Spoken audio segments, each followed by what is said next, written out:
And welcome back to coverage of Grand Prix Portland. A little modern action here. Marshall Sutcliffe in the booth with Zach Hill. Michael Simon on the left. We've seen him a couple times over the course of the weekend. He's obviously had a great run, sitting at 12-2. He is running Living End combo. He's playing against Samuel, a.k.a. SDMster Pardee. He plays on Magic Online. He was in the Mox Championships. Yeah. A pretty accomplished player there, and he looks like he's playing Birthing Pod. Now, which one is he playing here? He is playing Malira Pod. He is. Very, very similar list to a lot of the decks we've seen in the feature match area. Orza, Pontiff, got the 2 copies of Voice of Resurgence, setting up the Malira combo, also just taking advantage of a lot of the sack outlets. Again, 4 birds, 3 Deathrite Shaman, Court of Calling to get the rest of the combo pieces, and of course, Birthing Pod. All right, so looks like players are already off. Michael Simon, he's going to play his first land tapped, it looks like, and Sam Pardee has led off with taking a little damage here and Birds of Paradise. Yeah, and you're not, you don't have to preserve your life total too much when you're playing against Living End. They're either going to combo you or they're not. Most likely, not always. That's right. Most likely. So we see Simon churning through street wraiths right now. He's not really taking a lot of care of his life total here either, but it looks like he's trying to dig for a second land. Has he not found it? So no, it doesn't look like he did. Wow, huge issue for Michael Simon right Saw here. him kind of slump his shoulders there on our player cam. It's interestingly, we've seen Simon play against primarily decks where his Fulminator mages buy him almost entire turns. Not quite the same when your opponent has mana accelerants like Birds of Paradise, Deathrite Shaman, and wow, and look at that. He's already got 2/3 of the combo sitting there. Wow. Viscera Seer and Malira. This game could be over very quickly. It certainly could. He's playing He's going to play it on tap. This is not what Michael Simon wants to see. He did find a land. Make a bird, he says. Caw. Okay, and he's got a Court of Calling, Court for 3 right now. He's going to get Kitchen Pigs. He's basically combo out. Yeah, he's going to combo out right now. All right, so once mana was tapped, he said, all right, I'm going to play Court of Calling, and Mike's like, he's going to get Kitchen Finks, gain unboundedly large number of life right Right. here. He just has to name some number, right? Yeah, exactly. And unless you're assuming you can deck your opponent, which not terribly likely. Attention players who signed up for booster drop number 21. I guess if you're Michael Simon, you make your opponent show you that he has a Kitchen Finks in his deck. Yeah, I think so. He's like, all right, sure, see what happens. There's the Kitchen Finks. Also, in addition to gaining an unboundedly large number of life points, you also get to stack your deck with Viscera Seer. Oh, right, you do. Not a bad outcome. So do you? Oh, he went with 300 trillion for the number. 300 trillion. 300 trillion. Yeah. Seems like a reasonable number to deal. And so, and then he just needs to find a red cap, a murderous red cap, and then you can just kill him. Finally kill him. Yeah. I mean, if you're Michael Simon here, if you're Sam, you're like, sure, we can keep playing this game out as long as you want to. Hey, man, this is the fun part for him. Yeah, right. Let's see what you can do to me.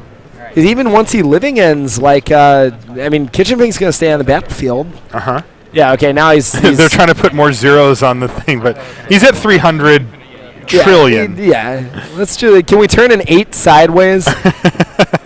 So Pardee just, probably going to just try and cast Thoughtseize every turn or something. I guess he isn't main decking him. He's got 4 Thoughtseize in the sideboard. But all he's doing is probably digging to Murderous Red Cap right here. So what you Mike see has him doing, turn. There you go, 300 trillion. It barely even fits. Fascinating. And you can see he's got this sequence down pretty quickly here. Or does he? All right. This has got to become some sort of meme, right? It was like an "You're the Man Now" dog, just like take it, put it back. This should be a GIF. Yeah, should be a GIF. Okay, and we found it. Your life says 300 trillion, and you're doing this motion. And then if Mike casts Living End, then what does he do? He just puts a different card on top, tries to combo him out again. So that's the problem here for Mike, right? Let's say he Living Ends right here, and he gets all those creatures gone. The 300 trillion life is an issue. Yeah. So what's he doing? He's Beast Within Viscera Seer. Okay, Sam says. I mean, because he could just dig to either another sack outlet or the Murderous Redcap. I mean, you're only going to get one or the other, but I'm going to say, okay. I'm not going to sack it. I'm going to allow myself to get a 3-3. Oh, we've got a birthing pod here, too. So. He already knew what the top card of his library was. Yeah. What's that over there? Eternal Witness? Okay. So we can gain another 300 trillion life if we want to. All right, we had a life total update on Mike's side, so it's 300 trillion to 9. All right, seems balanced. Current life totals. I can't imagine anything going wrong. Yeah. All right, and Mike has had enough. So Sam Pardee really off to a quick start, explosive beginning once he saw the window, which happened quite quickly. I mean, Mike does have to tap his mana. Boom, that was it. Yeah, okay, and now we're on another match over here. So Ori, Guo, and Patrick Sullivan. We just saw Patrick last round, for those of you that caught that. Same matchup here. So we see Elspeth with 6 counters on it. Wow, okay. A whole bunch of Lingering Souls tokens, it looks like. And here comes a Path to Exile after a Might of Alara on... I believe just a Spirit token. A Spirit token or maybe a Soldier? Got jumped. Some sort of token. Mm-hmm. And on Ori's side, we see a little bit of a different look. You and I, Zach, we've had an opportunity to see the red, white, blue deck of Henry Romero a few times, but this is a little bit older of a version. This one's less controlling. It's much, much, much more aggressive. Yeah. I mean, 3 copies of Grim Lavamancer. No Lightning Angel, which is both more and less aggressive, but it does have Geist Sustain Trap, like you were talking about earlier today. That's kind of the signpost of the more aggressive, or at least tempo-oriented version. No, absolutely. Once you see that, you know which version you're dealing with. Yeah. I'm digging the 1 copy of Isochron Scepter. The one of that was this is actually an older list that was around a few seasons ago for Modern. Yeah.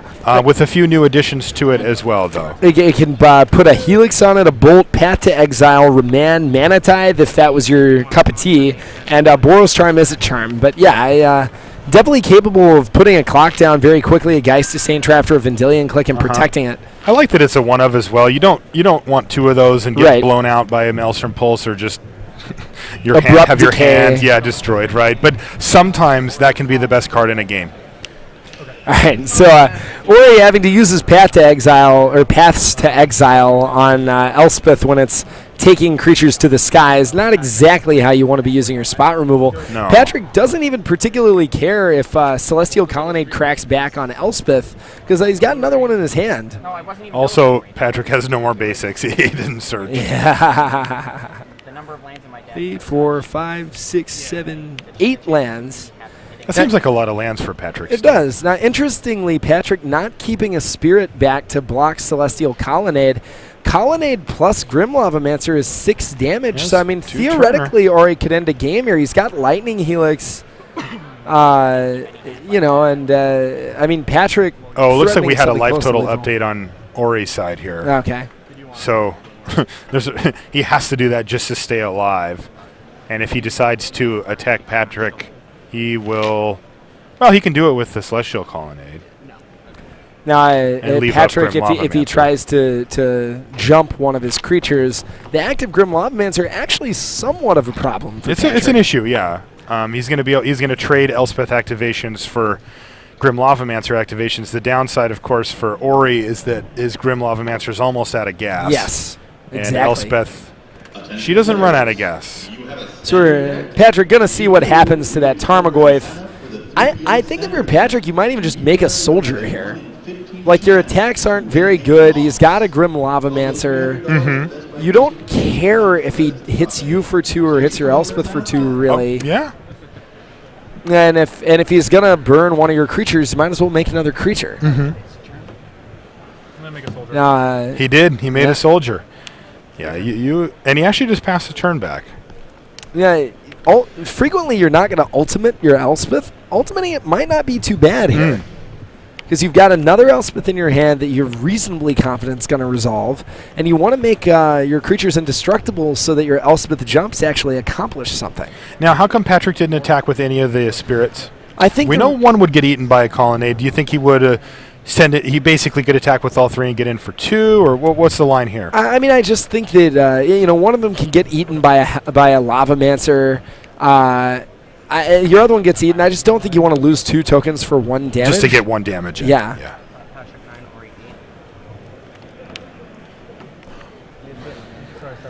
So, yeah, we're seeing the Helix, I believe, taking Patrick down to 9. Yeah, and very importantly, bringing Ori back up to 8. All right, we're going to go back to our main table here.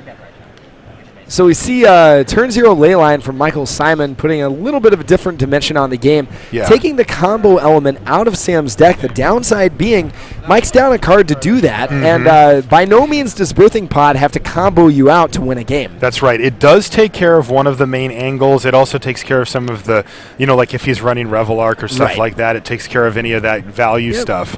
But what it doesn't do is deal with Gavany Township. Yeah, doesn't deal with Gavany Township. Doesn't only sort of deals with Kitchen Finks. You're still playing a fine mid-range deck. Yes.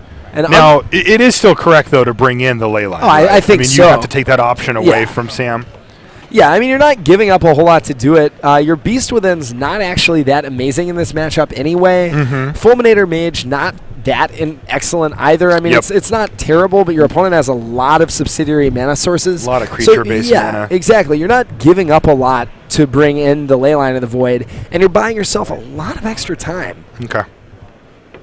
Also, you're just making your living ends better. They're certainly not going to get any creatures back.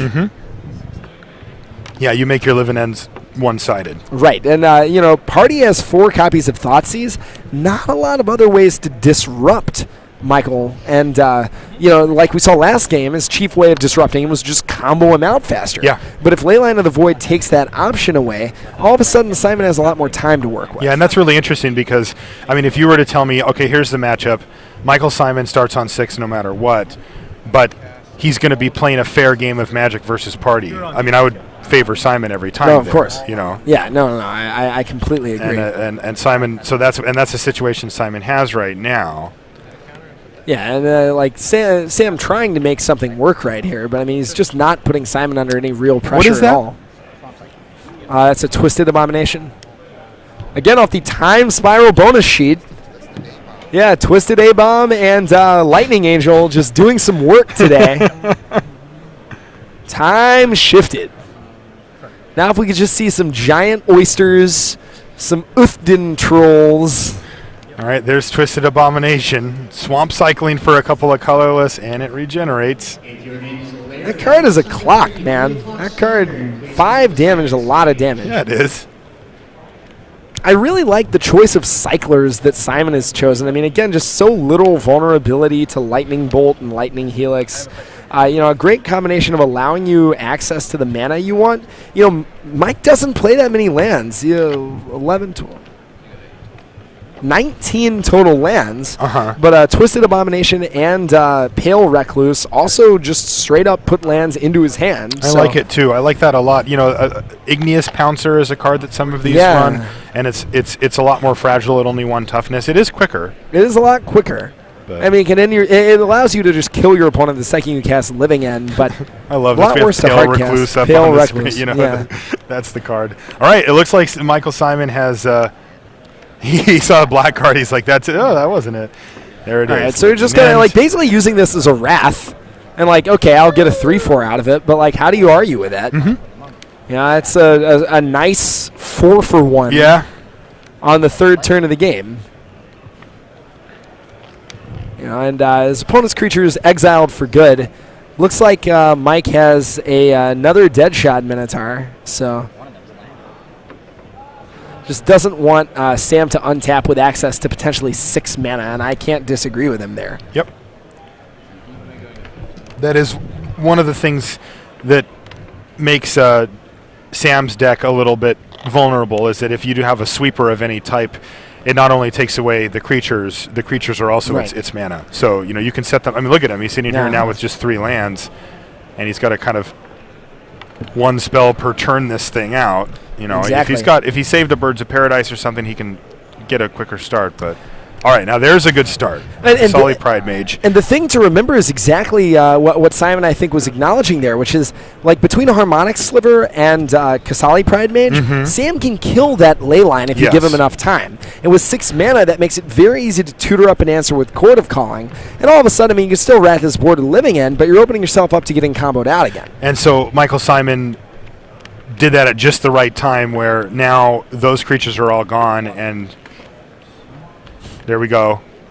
And that does still get exiled, right? Right. Yeah. But now the ley line's in the bin, and Mike's got to try to find another one if he wants to keep that angle on lockdown. We saw that there was at least one more in his deck. Yeah. He does have the initiative currently, but there's a birthing pod. No creature. Yeah. Not a lot to do with the birthing pod. And okay, there we go. Birds of Paradise. Oh, this is going to be... Okay, we're about to see, I think, a Deadshot Minotaur, Flame Tongue Kavu. Oh, really? Bird of Paradise. Oh, man.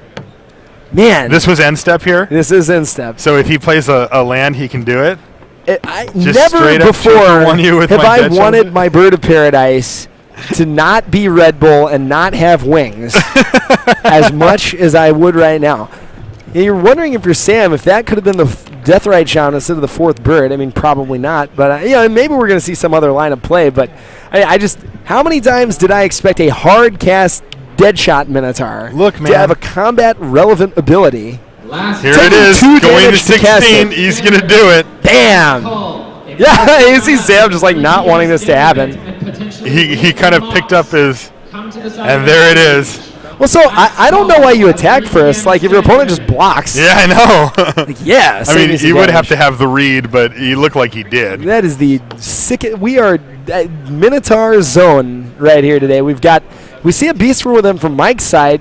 Definitely not going to target a birthing pod. Although maybe you do because you don't want to get comboed out immediately. But you can also just make it 3/3. I don't know.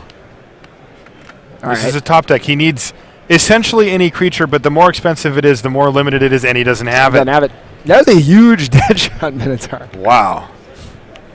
So Mike Simon doing it the good old-fashioned way. Yeah, man. Get him.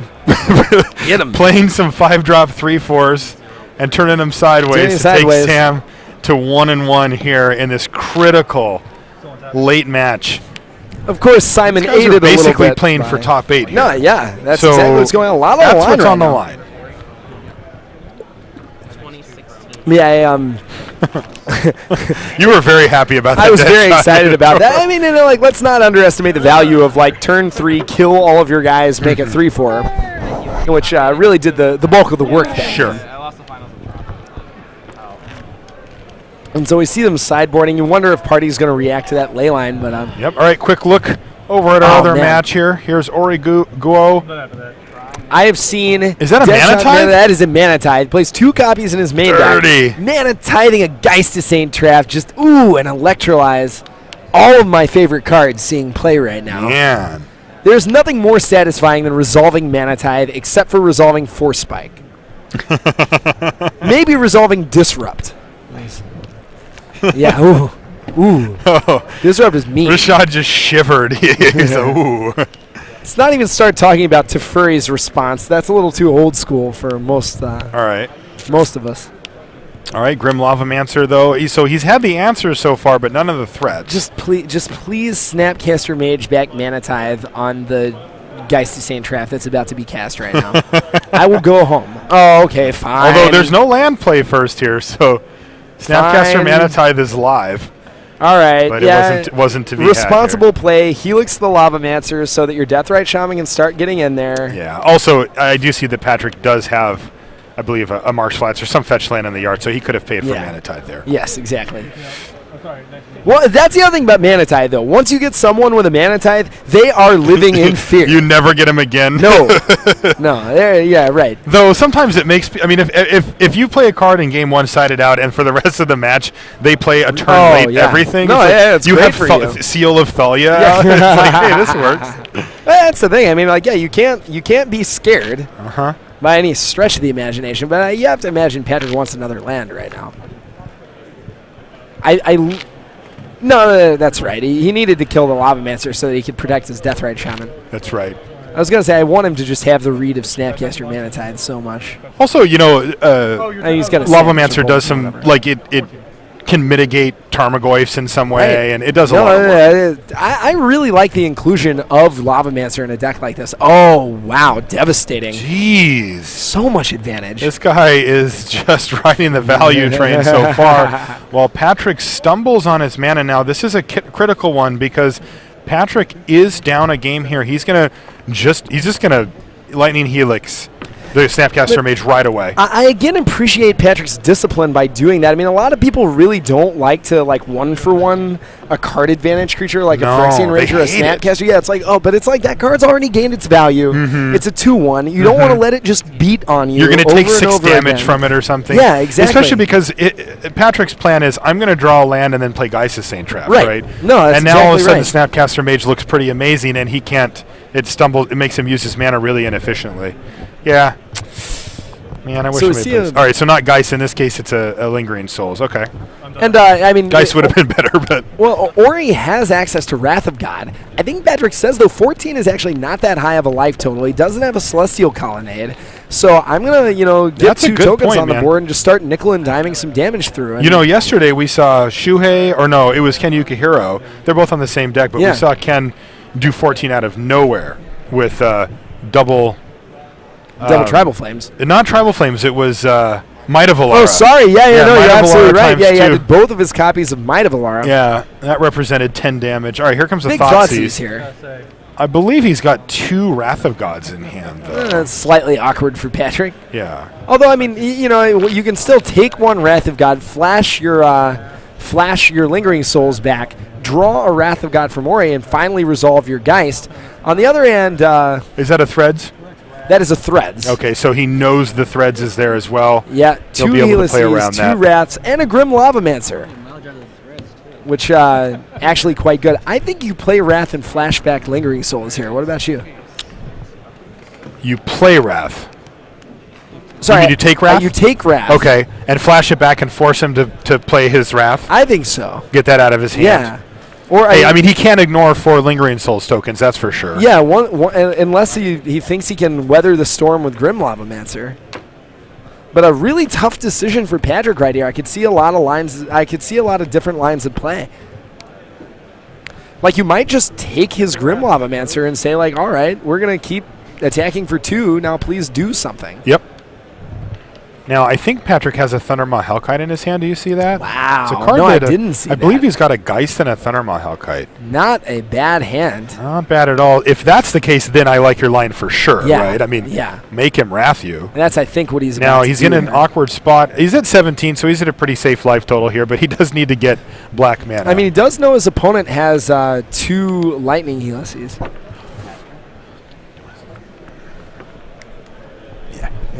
So, all right. Well, we'll keep an eye on that match as we're going to bounce back over to our main feature match. They're just underway in Game 3, the decider here for top 8. We're seeing... Mike Simon on the left versus Sam Pardee on the right. Michael Simon, previous GP top 8er in Chicago. Sam Pardee, Mox competitor at PAX East earlier this year. Now, what deck did Mike top 8 with? Do you remember? Splinter Twin ? And it wasn't actually at that event. As well? It was in Modern. It was in, It was a sort of a Modern specialist. He might be. He might be one of the first. I mean, it's still, a relatively new format, and as people start to embrace it, you're going to start seeing people that are really. Am I going to say this? Modern Masters? Modern. Ignore that. Yeah, that didn't happen. Let's rewind about 5 seconds. Yep. All right, so we see Dryad Arbor there, providing a target for Demonic Dread. Also just sort of an... wow. Ooh, that hurts. Avalanche Rider indeed. All right, and again, we see 2 parts of the combo right here. All Sam has to do is get out of Malira, and that's game. That's it. And it's not like Mike has a lot of tools to work with here, as he's going to probably just have 2 lands here at the end of this turn. Maybe, 1 untapped land. So he's going to say go. You have to expect that he played the Dryad Arbor because he had his 3rd land for living in Cascade next turn, and he just wanted to, the Birthing Pod deck can't produce that many interactions. It only has 2 Murderous Redcap as straight-up kill spells. Okay. You're probably not expecting to dismember, but yeah, There's this a might be Birthing game Pod. over. Yeah, he's going to Birthing Pod his burn away from Malira, and that could do it right there. That could absolutely just do it. We just got to kind of go through the motions and hope Mike doesn't have any way of interacting with him. Murray to the side of the stage. Jason There it is, Malira Theoretically, Mike could have a dismember to interrupt this sequence. To interrupt this, He yeah. also has red mana available. Right. Is that a Deathrite Shaman? That is exactly what it is. And Sam Pardee just passes a turn back, so he has the combo on board, but if Mike taps out, he can just kill him. Right. I mean, yeah, it just at this point, playing conservatively, you can kill your opponent at will. Might as well make them tap all of their mana, and you have all the time. There it goes. you He need. just said, Okay, sack here it this, is. return it, do this infinite times, and you're dead. Yep. Sam Pardee Okay. finishes it off, offers the handshake. And why don't we blink back over to the Patrick Sullivan match and see what's going on there. Sam Pardee looks like he's coming off of a strong finish at the Mox, and he's going to top 8 this GP as well, most likely. Big Mike win for Simon, Sam. a close call for him, a great weekend, and almost his second modern GP top 8. And, not going to be too upset with the top 16, but still, No. after starting out 10-0, I think it was. I like how he played on camera throughout the course of the weekend. I like his deck choice. I think he's got a knack for modern. I absolutely love his deck choice. I mean, it seems like almost everything he's been up against has just been very soft to what he's been doing. Yep. Okay, so there's a Right, dragon on the board. the Big Daddy Dragon did come down. We see the Geist of St. Traft has died. So it looks like Patrick was successful to get the Wrath out of his hand. Yep. And the second Wrath out of his hand. One was the Thoughtseize, the other one he made him cast, and now he's on the beatdown plan. And Patrick's at a comfortable 17 life. He's down a game. 2 lightning bolts is going to kill. What is happening? Look, totals weren't updated. It looks like those 2 lightning bolts are aimed at Patrick Sullivan's head, and I think they have finished him off here. Oh, man, I wish we could have seen a minute more of that game. I do too. It was unfortunate timing how both matches ended so close together, but it looks like Patrick Sullivan, after a really great showing here this weekend, is going to have to settle for a top 16. Yeah. And I mean, that's the thing about these tournaments. The field is very difficult. Yes. The players are very good. There are a lot of rounds. There are 900-something